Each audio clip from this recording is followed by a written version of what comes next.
भगवान श्री कृष्ण के माता पिता वसुदेव व देवकी के कष्टों के कारण क्या थे? वे किस वजह से जेल में कारागार में कंस के कारागार में बंदी रहे?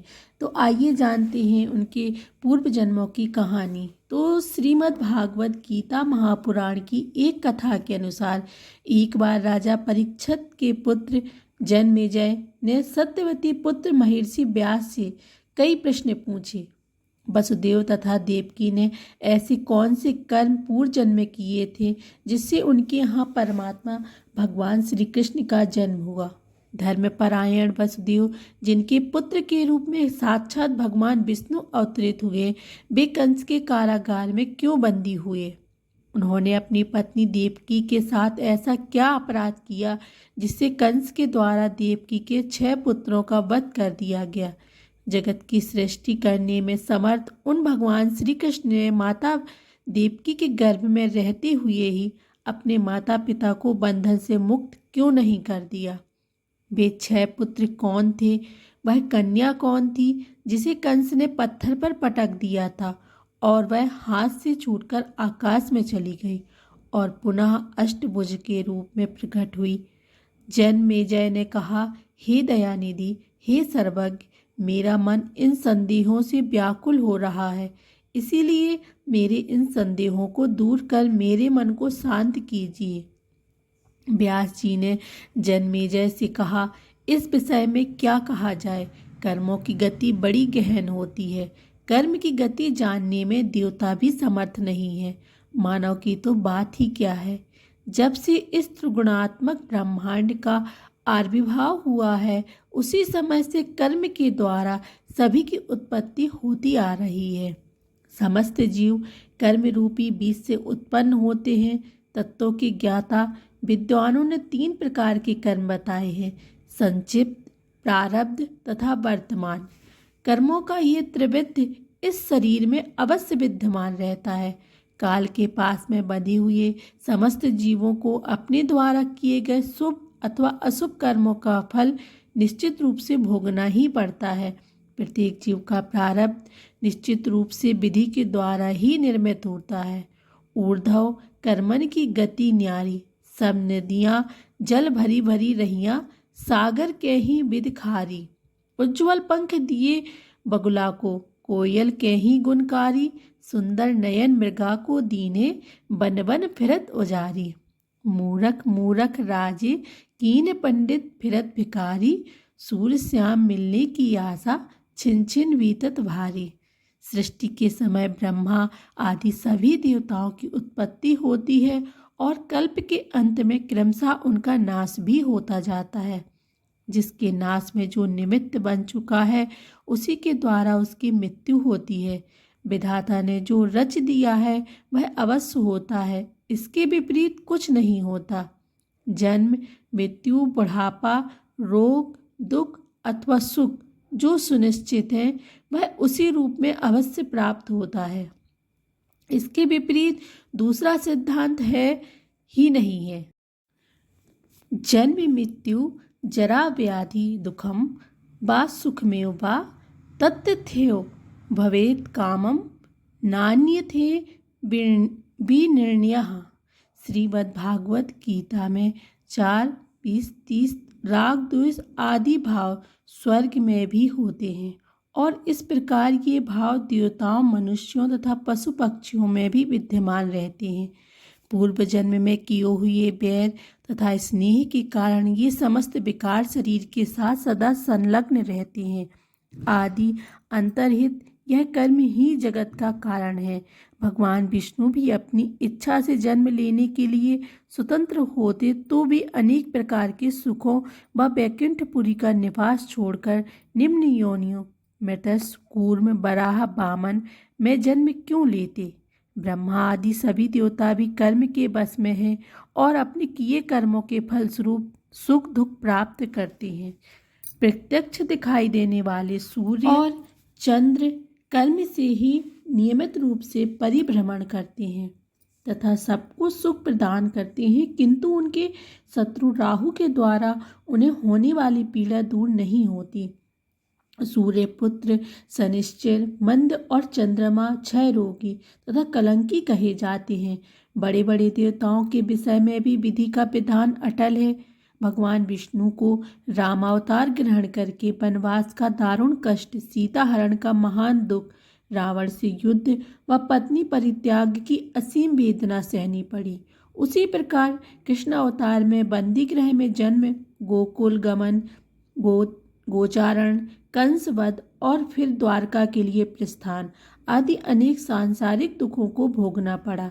राम अवतार के समय देवता कर्म बंधन के कारण बानर बने थे और कृष्ण अवतार में भी कृष्ण की सहायता के लिए देवता यादव बने थे। वसुदेव तथा देवकी ने ऐसे कौन से कर्म पूर्व जन्म में किए थे जिससे उनके यहाँ परमात्मा भगवान श्री कृष्ण का जन्म हुआ।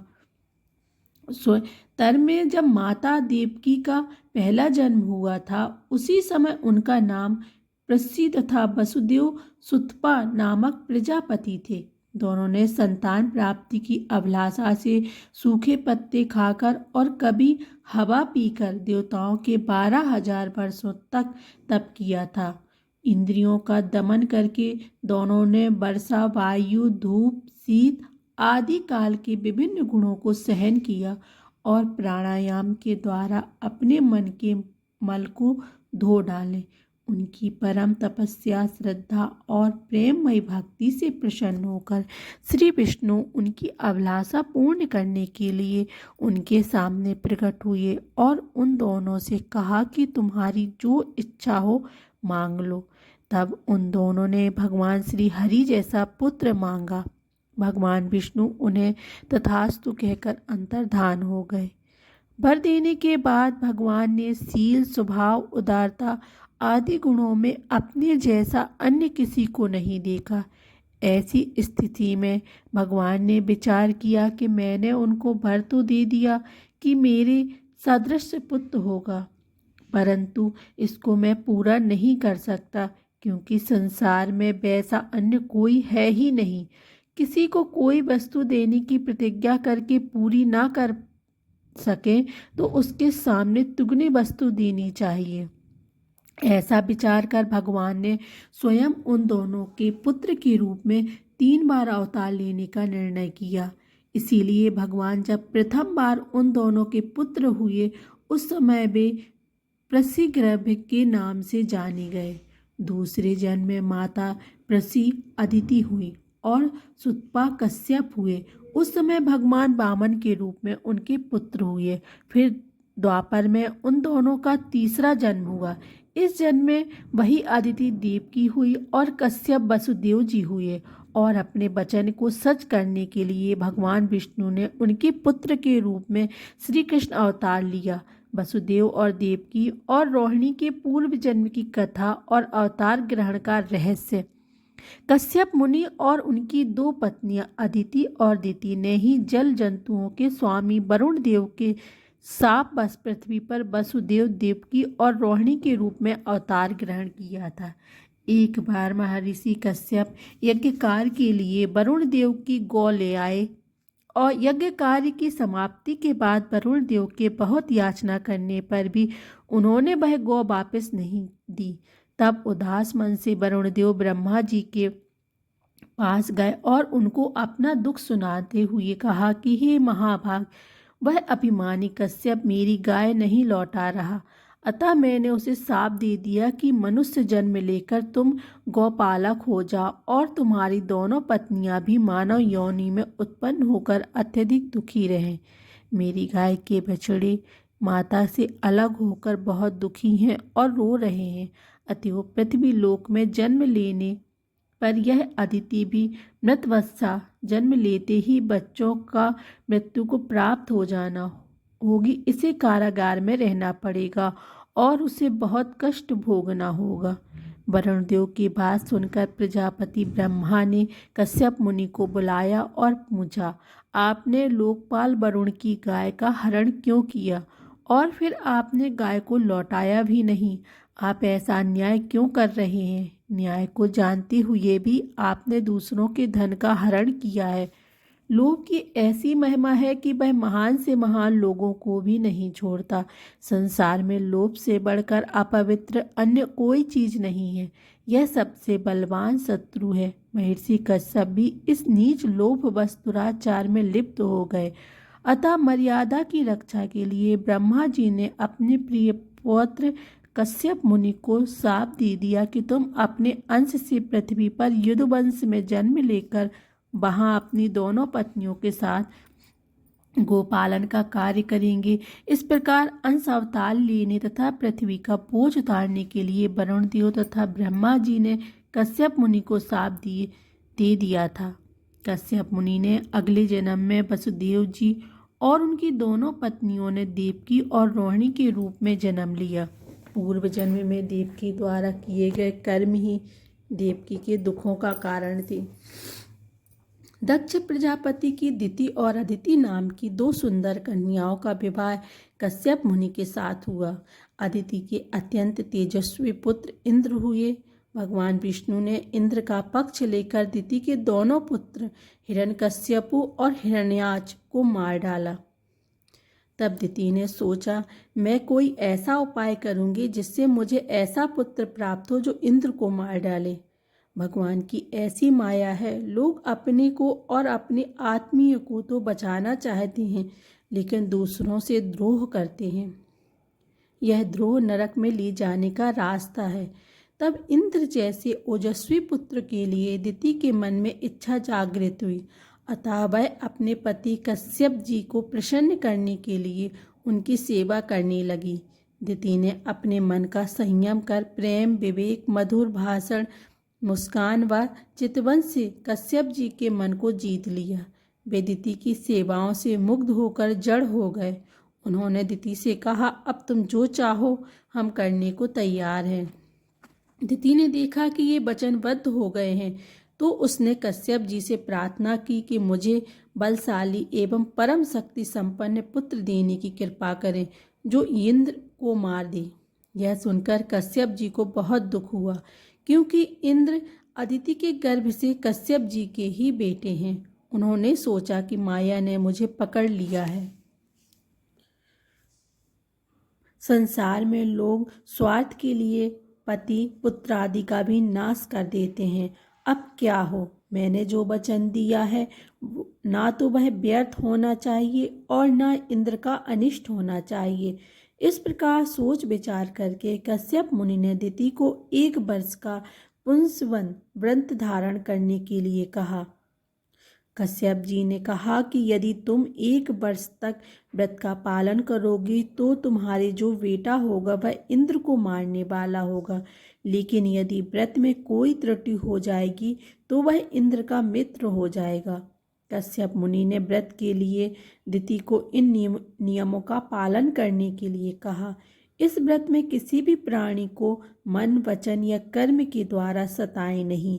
किसी को साप या गाली ना दें, झूठ ना बोलें, शरीर के नख व बाल ना काटें, किसी भी अशुभ वस्तु का स्पर्श ना करें, क्रोध ना करें, बिना धुला वस्त्र ना पहने और किसी की पहनी हुई माला ना पहने, झूठा ना खाएं, मांस युक्त अन्न का भोजन ना करें, शूद्र का और रजस्वला स्त्री का अन्न भी ना खाएं, झूठे मुंह संध्या के समय बाल खुले हुए घर से बाहर ना जाएं, सुबह शाम सोना नहीं चाहिए। इस प्रकार इन निषिद्ध कर्मों का त्याग कर सदैव पवित्र और सौभाग्य के चिन्हों से सुसज्जित रहें। प्रातः गाय, ब्राह्मण, लक्ष्मी जी और भगवान नारायण की पूजा करके ही कलेवा करें। सुहागिन स्त्रियां व पति की सेवा में संलग्न रहें और यही भावना करती रहें कि पति का तेज मेरी कोख में है। अपने पति की बात मानकर दिति उनके ओज से सुंदर गर्भ धारण कर पुंसवन व्रत का पालन करने लगी। वह भूमि पर सोती थी और पवित्रता का सदा ध्यान रखती थी। इस प्रकार जब उसका तेजस्वी गर्भकाल पूर्ण होने को आया तो दिति के अत्यंत दीप्तिमान अंगों को देखकर अदिति को बड़ा दुख हुआ। उसने अपने मन में सोचा कि यदि दिति के गर्भ से इंद्र के समान महाबली पुत्र उत्पन्न होगा जो निश्चय ही मेरा पुत्र निस्तेज हो जाएगा। इस प्रकार चिंताग्रस्त अदिति ने अपने पुत्र इंद्र से कहा, इस समय दिति के गर्भ में तुम्हारा शत्रु पल रहा है, अतः ऐसा कोई प्रयत्न करो कि गर्भस्थ शिशु नष्ट हो जाए। दिति का वह गर्भ मेरे हृदय में लोहे की कील के समान चुभ रहा है, अतः जिस किसी भी उपाय से तुम उसे नष्ट कर दो। जब शत्रु बढ़ जाता है तब राज यक्षमा रोग की भांति वह नष्ट नहीं हो पाता है। इसीलिए बुद्धिमान मनुष्य का कर्तव्य है कि वह ऐसे शत्रु को अंकुरित होते ही नष्ट कर डाले। चतुर राजनीतिज्ञ वही है जिसे शत्रु के घर की एक एक बात पता हो। इंद्र कोई साधारण राजनीतिज्ञ नहीं है। अपनी माता की बात मानकर इंद्र मन ही मन उपाय सोचकर अपनी सौतेली माता के पास गए। उस पाप बुद्धि इंद्र ने ऊपर से मधुर किंतु भीतर से विष भरी वाणी में विनम्रता पूर्वक दिति से कहा, हे माता, व्रत के कारण आप अत्यंत दुर्बल हो गई हैं, अतः मैं आपकी सेवा करने के लिए आया हूँ। जिस प्रकार बहेलिया हिरण को मारने के लिए हिरण की सी सूरत बनाकर उसके पास जाता है, वैसे ही देवराज इंद्र भी कपट वेश धारण करके व्रत पारायण दिति के व्रत पालन करने की त्रुटि पकड़ने के लिए उसकी सेवा करने लगे। एक दिन व्रत के नियमों का पालन करते करते बहुत दुर्बल हो गए। दिति से इंद्र ने कहा, माता, मैं आपके चरण दबाऊंगा, क्योंकि बड़ों की सेवा से मनुष्य अच्छी गति प्राप्त कर लेता है। ऐसा कहकर इंद्र उनके दोनों चरण पकड़कर दबाने लगा। चरण दबाने से दिति को बहुत सुख हुआ और उसे नींद आने लगी। उस दिन वह पैर धोना भूल गई और बाल खोले ही सो गई। दिति को नींद की वशीभूत देखकर इंद्र योग बल से अत्यंत सूक्ष्म रूप बनाकर हाथ में शस्त्र लेकर बड़ी सावधानी से दिति के उदर में प्रवेश कर गए और वज्र से उस गर्भस्थ बालक के 7 टुकड़े कर डाले। तब वे 7 टुकड़े सूर्य के समान तेजस्वी 7 कुमारों के रूप में परिणत हो गए। वज्र के आघात से गर्भस्थ शिशु रोने लगे। तब दानव शत्रु इंद्र ने उससे माँ रुद्र मत रो कहा। फिर इंद्र ने उन 7 टुकड़ों के 7-7 टुकड़े और कर दिए। इस प्रकार 49 कुमारों के रूप में होकर वे जोर जोर से रोने लगे। तब उन सबों ने हाथ जोड़कर इंद्र से कहा, देवराज, तुम हमें क्यों मार रहे हो? हम तो तुम्हारे भाई मरुद्गण हैं। इंद्र ने मन ही मन सोचा कि निश्चय ही यह सौतेली माँ दिति के व्रत का परिणाम है कि वज्र से मारे जाने पर भी इनका विनाश नहीं हुआ। ये एक से अनेक हो गए, फिर भी उदर की रक्षा हो रही है। इसमें संदेह नहीं है कि ये अवध्य हैं, इसीलिए ये देवता हो जाएं। जब ये रो रहे थे उस समय मैंने इन गर्भ के बालकों को मारुत कहकर चुप कराया था, इसीलिए ये मारुतगण नाम से प्रसिद्ध होंगे। इंद्र ने सौतेली माता के पुत्रों के साथ शत्रु भाव न रखकर उन्हें सोमपाई सोमरस का पान करने वाले देवता बना लिया। छली इंद्र द्वारा अपने गर्भ को विकृत किया जानकर दिति जाग गई और दुखी होकर क्रोध करने लगी। यह सब मेरी बहन अदिति द्वारा कराया गया है। ऐसा जानकर दिति ने कुपित होकर अदिति और इंद्र दोनों को शाप दे दिया कि इंद्र ने छल पूर्वक मेरा गर्भ छिन्न भिन्न कर डाला, उसका त्रिभुवन का राज्य शीघ्र ही नष्ट हो जाए। जिस प्रकार पापिनी अदिति ने गुप्त पाप के द्वारा मेरे गर्भ को नष्ट करवा डाला, उसी प्रकार उसके पुत्र भी क्रमशः उत्पन्न होती ही नष्ट हो जाएंगे और वह पुत्र शोक से अत्यंत चिंतित होकर कारावास में रहेगी। तब कश्यप जी ने दिति को शांत करते हुए कहा, देवी, तुम क्रोध मत करो। तुम्हारी ये 49 पुत्र मारुत देवता होंगे जो इंद्र के मित्र बनेंगे। तुम्हारा शाप 28वें द्वापर युग में सफल होगा। वरुण देव ने भी उसे शाप दिया है। इन दोनों शापों के संयोग से यह अदिति मनुष्य योनि में जन्म लेकर देवकी के रूप में उत्पन्न होगी और अपने किए कर्म का फल भोगेगी। माया की प्रबलता। सबके शासक, धर्म के रक्षक और तीनों लोकों के स्वामी इंद्र ने जब ऐसा नंदित कर्म कर डाला तब फिर कौन मनुष्य पाप नहीं कर सकता। ब्रह्मा से लेकर तृण पर्यंत स्थावर जंगम सभी प्राणी माया के वशीभूत रहते हैं और वह माया उनके साथ क्रीड़ा करती रहती है।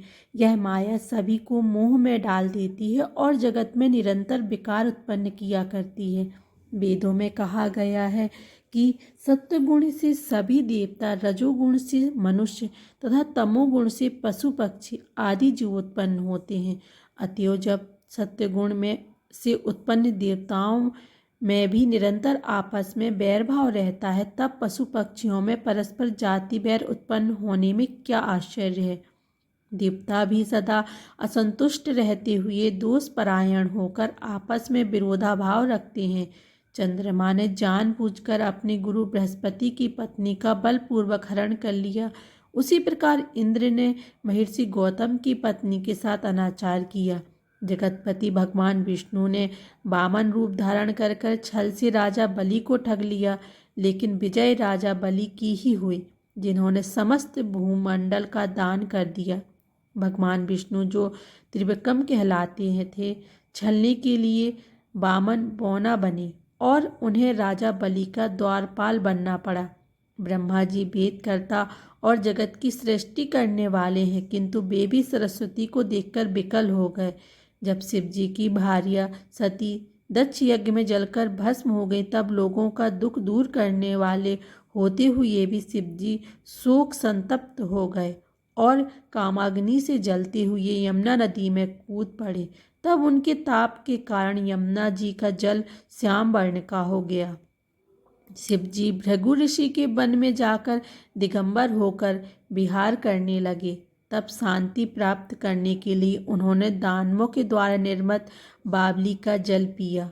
अपने कर्म के प्रभाव से ही रुद्र को मुंडों की माला धारण करनी पड़ती है। इंद्र को बैल बनकर पृथ्वी पर सूर्यवंशी राजा कुकुत्स का वाहन बनना पड़ा। भगवान श्री राम भी काम से व्याकुल होकर सीता के वियोग से जोर जोर से रोते हुए वृक्षों से पूछते फिरते थे कि सीता कहाँ चली गई। हे खग मृग, हे मधुकर श्रेणी, तुम देखी सीता मृगनयनी। काम क्रोध अमर शोक बैर प्रेम सुख दुख भय दीनता सरलता पाप पुण्य वचन मारण पोषण जलन ताप लोभ दंभ मोह कपट और चिंता आदि के भाव मनुष्य जन्म में विद्यमान रहते हैं।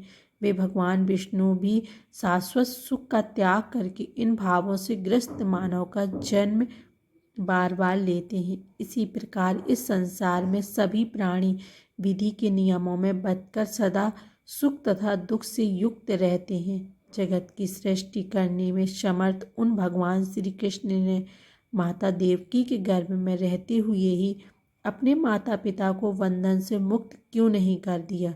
ये संपूर्ण चराचर जगत योग माया के अधीन रहता है। ब्रह्मा से लेकर और कंस के पूर्व शाप से प्रेरित होकर उन देवकी पुत्रों का वध करता गया।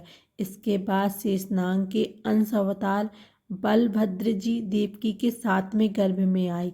योग माया ने अपनी योग बल से उस गर्भ को खींचकर गोकुल में नंद बाबा के घर रह रही वसुदेव की पत्नी रोहिणी के गर्भ में स्थापित कर दिया। फिर देवताओं का कार्य सिद्ध करने तथा पृथ्वी का भार उतारने के लिए जगतपति भगवान विष्णु देवकी के 8वें गर्भ में विराजमान हो गए। वह कन्या कौन थी जिसे कंस ने पत्थर पर पटक दिया था और वह हाथ से छूटकर आकाश में चली गई और पुनः अष्टभुजा के रूप में प्रकट हुई। देवताओं का कार्य सिद्ध करने के उद्देश्य से भगवती योग माया ने अपनी इच्छा से यशोदा के गर्भ में प्रवेश किया। भाद्रपद मास के कृष्ण पक्ष में रोहिणी नक्षत्र युक्त अष्टमी तिथि की अर्धरात्रि की शुभ बेला में देवकी जी के ने परम सुंदर अद्भुत बालक को जन्म दिया। उसी समय योग माया के अंश से दिव्य रूप में त्रिगुणात्मक भगवती ने यशोदा के गर्भ से अवतार लिया।